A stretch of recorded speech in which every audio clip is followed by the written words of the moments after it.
Assalamualaikum teman-teman. Jangan lupa like, komen, dan subscribe ya.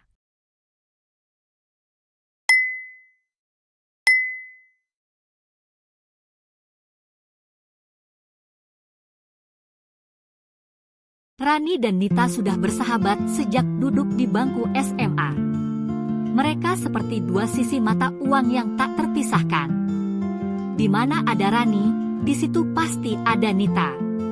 Orang-orang sudah tidak heran lagi atas kedekatan mereka. Rani dikenal kalem dan rajin belajar, sementara Nita punya sifat ceria, pandai bergaul, dan selalu punya cara membuat suasana ramai. Meski berbeda karakter, keduanya saling melengkapi. Persahabatan mereka terus berlanjut hingga kuliah. Rani mengambil jurusan akuntansi, sedangkan Nita memilih jurusan komunikasi.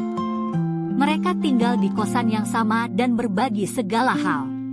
Ketika satu jatuh sakit, yang lain merawat. Ketika salah satu sedang sedih, yang lain datang menghibur. Semua orang iri dengan kedekatan mereka yang tampak seperti saudara kandung. Namun setelah lulus kuliah, perlahan ada yang berubah. Rani mendapat pekerjaan tetap di kantor keuangan, sedangkan Nita lebih sering berganti-ganti kerja, dan kadang tanpa penghasilan. Mereka sudah tidak tinggal satu kosan lagi, karena pekerjaan yang beda daerah. Disinilah masalah bermula. Nita mulai sering meminjam uang kepada Rani. Awalnya kecil-kecilan, untuk beli pulsa, bayar ojek online, atau biaya makan. Rani menganggapnya sepele. Tapi lama-kelamaan, jumlahnya makin besar. Dan Rani yang merasa uangnya tak pernah kembali, mulai merasa jengah juga. "Ran, boleh pinjam dulu 500.000? Gaji telat nih." "Aku janji minggu depan aku ganti," ucap Nita sambil tersenyum manis. Dan Rani, seperti biasa, tak tega menolak. Minggu berganti bulan, tapi janji tak pernah ditepati. Rani menagih dengan halus, tapi selalu dijawab dengan alasan. "Aku lupa, gajinya belum masuk nih Ran. Atau nanti sekalian ya kalau ada lebih." Rani mulai merasa janggal.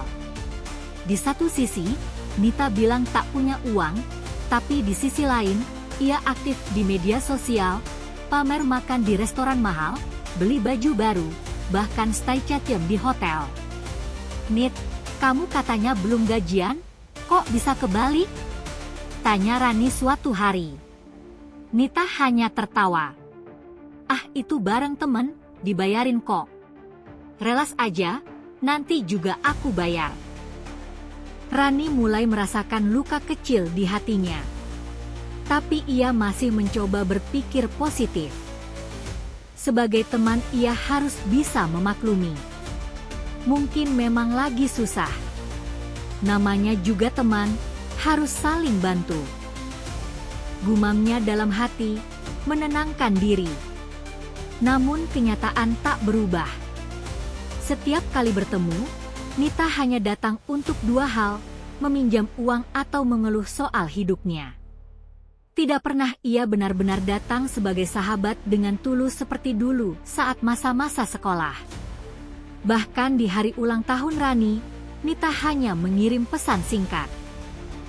"Happy birthday ya. Sorry belum bisa kasih kado. Lagi bokek nih." Padahal sehari sebelumnya, ia memposting story nongkrong di kafe mahal. Rani tak berharap kado mahal atau banyak, ia hanya berharap ketulusan dari Nita yang ia kenal dulu. Lama-kelamaan, Rani mulai merasa dimanfaatkan. Ia mencoba jaga jarak. Tapi Nita selalu datang dengan wajah memelas, cerita sedih, dan janji manis yang tak pernah ditepati. Hingga suatu hari, Rani berkata jujur, "Nit, aku bukannya nggak mau bantu, tapi aku juga punya kebutuhan sendiri. Uang yang kamu pinjam belum ada satupun yang kamu balikin." Nita terdiam sejenak, lalu tertawa kecil. "Ya ampun, Ran. Masa gitu aja dipermasalahin? Kita temenan udah lama loh. Lagian kamu kan kerja, gajimu besar. Bantu sedikit aja kok sensi. Ucap Nita tanpa rasa bersalah. Kalimat itu menampar Rani. Ia sadar, hubungan mereka sudah tidak sehat. Ini bukan lagi persahabatan. Ini seperti hubungan satu arah yang penuh manipulasi. Setelah kejadian itu, Rani benar-benar mengambil langkah tegas. Ia tak lagi merespons pesan Nita, tak membalas panggilan, dan tak datang saat diajak bertemu. Ia memilih menjauh. Ia menjalani hari-harinya tanpa Nita lagi. Waktu berjalan. Tanpa Nita, hidup Rani jadi lebih tenang. Ia fokus bekerja, bahkan menikah dengan pria baik hati, dan membangun keluarga kecil yang bahagia. Sementara itu, kabar tentang Nita makin lama makin tenggelam. Tak ada yang tahu pasti kemana ia pergi. Beberapa teman bercerita bahwa Nita sering meminjam uang ke banyak orang dan tidak pernah membayar. Sampai suatu pagi, ketika Rani berbelanja di pasar tradisional, ia melihat seorang wanita lusuh menjajakan gorengan di pinggir jalan. Tubuhnya kurus, wajahnya kusam. Tapi ada yang familiar. Rani menatap lekat-lekat. "Nita?" ucapnya pelan. Wanita itu menoleh, dan matanya membesar. "Rani?" jawabnya dengan suara gemetar. Mereka terdiam beberapa detik, lalu Rani duduk di bangku kecil di samping Nita. Nita bercerita panjang lebar tentang hidupnya sekarang. Ia hidup susah karena tidak kunjung mendapat pekerjaan. Ia pernah mencoba berbisnis, tapi ditipu orang, uang habis, dan tak ada lagi yang percaya padanya. Orang tuanya di desa tak tahu keadaannya sekarang, karena Nita malu untuk memberitahu mereka. Mungkin ini karma ya.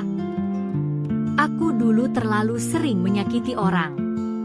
Aku pinjam uang ke semua orang, tapi tak pernah berniat membayar.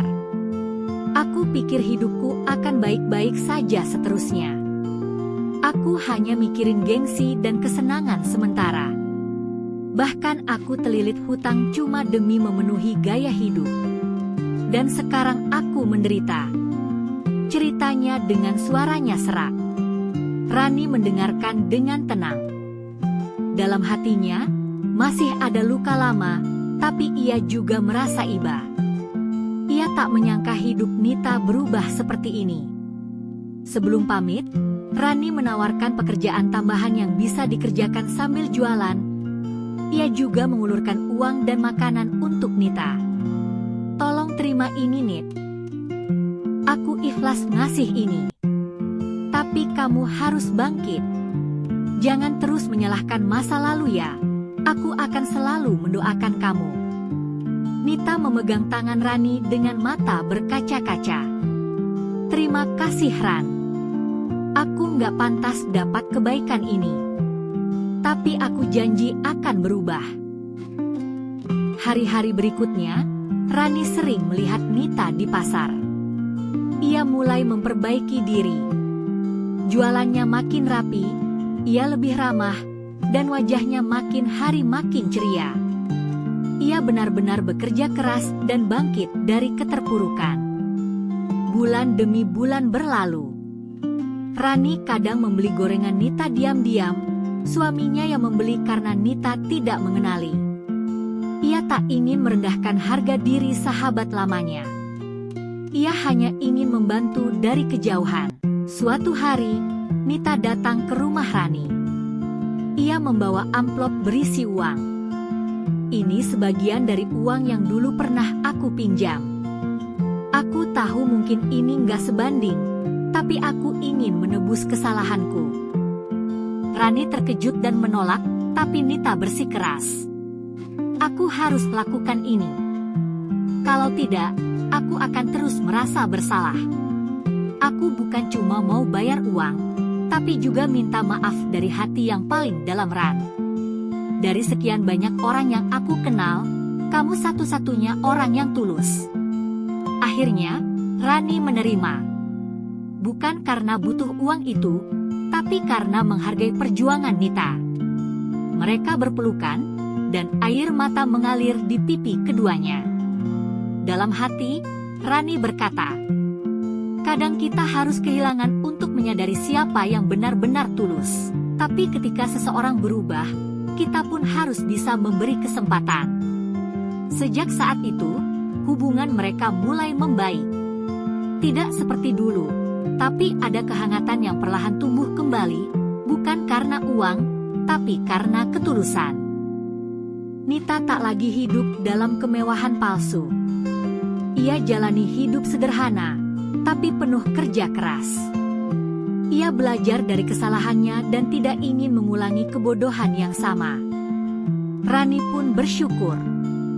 Meski sempat terluka, ia tidak menyesal pernah membantu. Karena dari situ, ia belajar untuk tegas dan bahwa kebaikan tetap punya batas. Kadang, orang memang harus jatuh dulu untuk bisa bangun.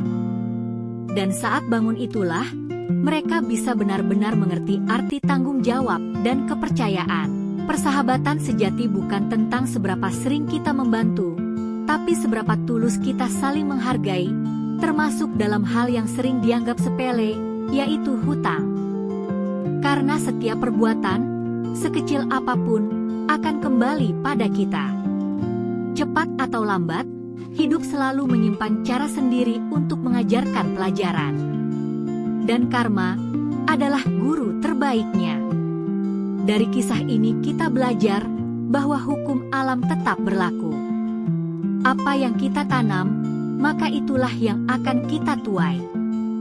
Teruslah berbuat baik.